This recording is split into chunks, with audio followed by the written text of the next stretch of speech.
Hi, this is Justin Haynes, and today is Thursday, March 5th, 2015. Today I'm here in Sarasota, Florida at Jerry's Lefty Guitars, and I'm here with the owner and sole proprietor. We're here in this world-class showroom that he's built in his backyard.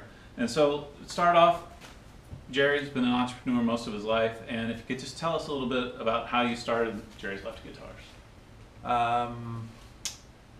I've always loved guitars, and being a left-handed guitar player, the difficulty of finding left-handed guitars. There was a particular guitar that I wanted years ago, and the only way I could get it, I talked to the manufacturer, and he said, yeah, I'd be happy to, but you have to buy 12 of them. So I ordered 12 of them and put 11 of them in the closet and played the other one, and eventually figured out I needed to sell the other 11 and what was the best way to do that. And some friends of mine had an advertising business, and they suggested that I just put up a website.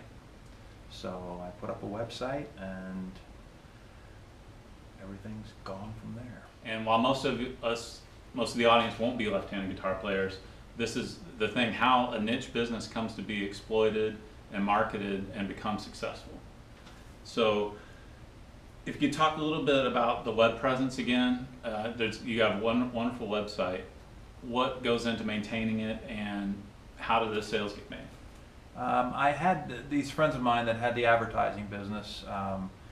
They had worked in print advertising for many, many years, and when the internet sort of became developed and all that, their clients needed that web presence also. So they learned how to develop websites and all that, and it's I mean, it's just a husband and wife, and they just learned how to do this stuff because it's how they made a living. And so they suggested that I put this website together, and initially it took a lot from me because I had never even turned a computer on before I started this business. I was not the least bit computer literate, and so initially I had this idea, let's say in April of 2007 is when I sort of decided to do this, and we didn't put the website up until the end of October of 2007. So in that amount of time, we sort of developed the website. You know, I would explain to them, this is my idea of what a website should look like maybe, and so they developed my logos and all of that stuff. You know, everything went through them, as far as, you know, I didn't have to deal with anybody but them for all the website work. So it's about 6 months from conceptualization to actualization. Yes. Getting everything set up. Yeah, and in that time, I mean, I had these 11 guitars that I was talking about, but I also owned about 25 other guitars of various kinds, and that's how I capitalized the business essentially, was I sold all of my guitars. You know, we put them all up there. I already had them, so I didn't have to come up with money to do that. So I put all those up on the website. And yeah, so that was, it took a while to get it figured out how to do, especially photography. I wasn't a photographer either, and that took me a while to get that figured out. Guitars are very difficult to photograph because they're reflective, and right. There's a lot of things to it. But so it was a real learning curve, but I enjoyed it because it was all things I had never done before, and so it was fun. So it's been just do it yourself from the very beginning. Yeah. I've had to learn a lot, but as you know, I was a building contractor, and you know, built the shop. And as a building contractor, I did the electrical, the plumbing, finish work, block work, you know, everything. I wasn't one of these guys that hired everything out. I did it all myself, and especially near the end of which, by the way, once I started this business, I stopped contracting entirely.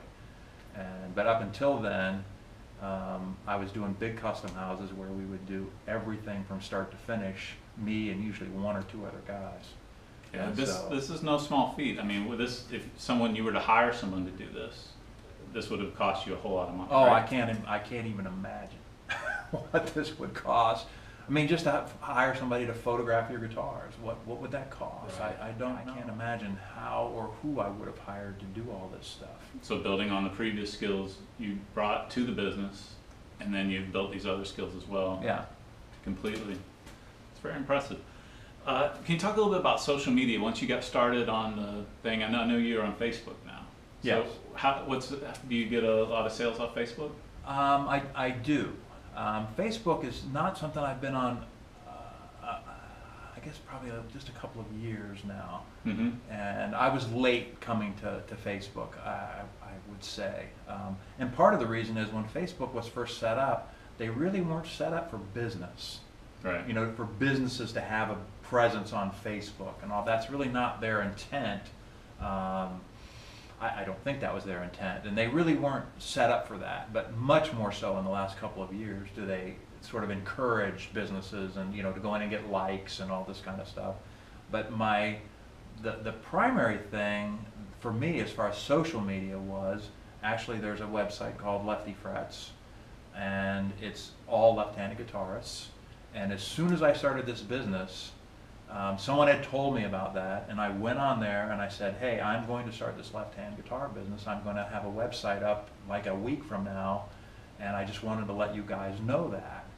And I don't think that I would exist had I not done so. Yeah, I would say going on to Lefty Frets, and there are a few other Lefty things like that I did, that I went on and let people know, hey, I'm here, here's my website. And you know, like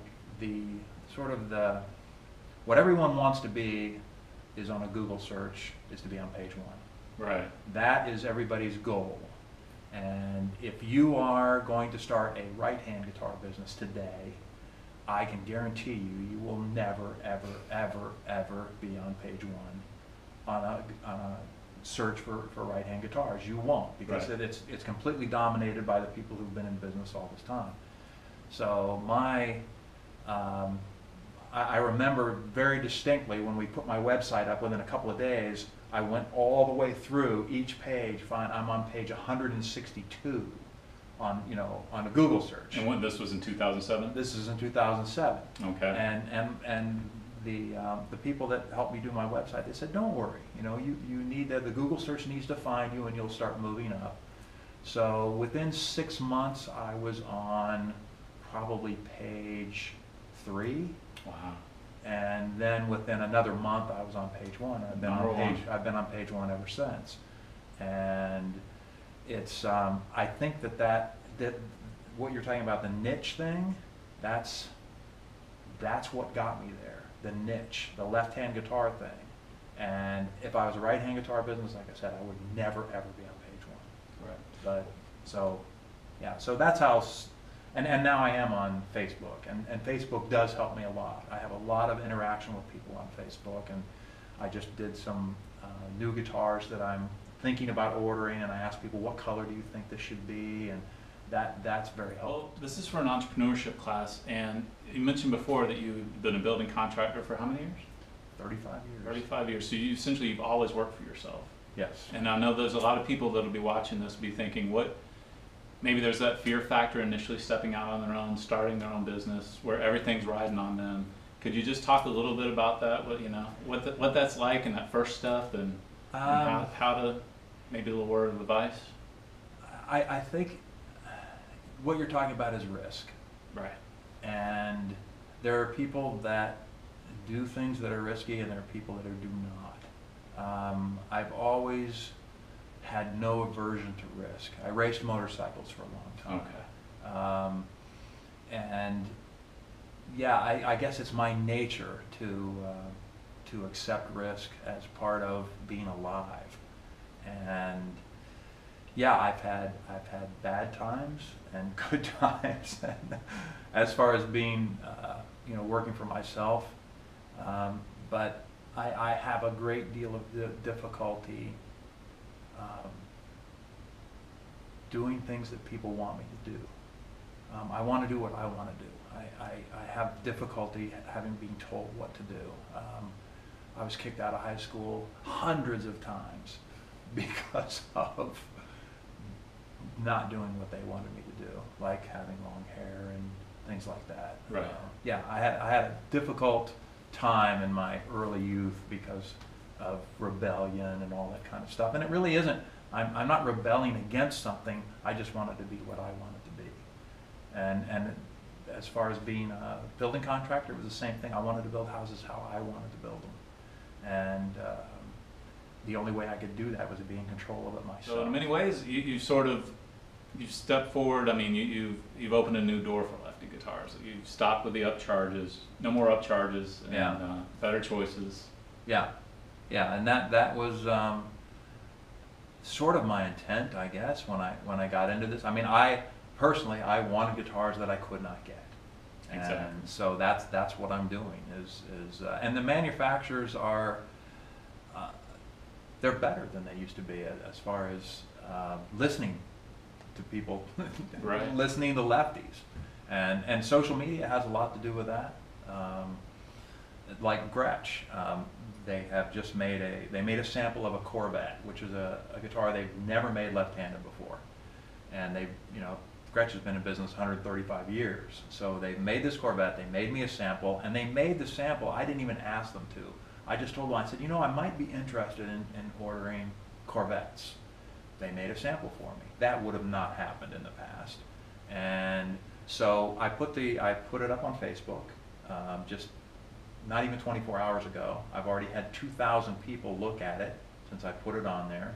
I've had a lot of people talk about it. And the head of sales for Gretsch has gone on my Facebook page and looked at that and already gotten back to me. Okay, I see, you're having this kind of response and this kind of stuff. And so the companies are, I mean, that's great that the head of sales for Gretsch is looking at my Facebook page to see what kind of comments we're getting on a guitar. I'm their test for this. Whether it's going to work or not. And a guitar that I ordered from them that I'll have do later this year, it's a guitar it's a hollow body with stripes on it. They've never done that in their 135-year history, and they liked it so much that they are going to make a right-handed guitar with stripes now. So That's irony. yeah, it is. And well, so far, I mean, that surf green one that I have, they've never made that right-handed. And they're even talking about that. Maybe we should make this guitar in right-handed because the lefties loved it so much. So yeah, it's nice that a little niche guy like me can have some influence on even right-handed guitars. Very impressive. Well, that I think we can conclude. You can see that this is a very successful business. And when I got the opportunity to interview an entrepreneur, I knew this is who I wanted to interview. You can check him out at jerrysleftyguitars.com. From there you can link to his Facebook page, the blog. Yeah. Get him at 941-504-2634. I didn't hear any of that. 941-504-2634. Yeah, you did say that. Okay. Okay. So it's Jerry Welch, Jerry's Lefty Guitars. All right. Thank you. Thanks, Justin.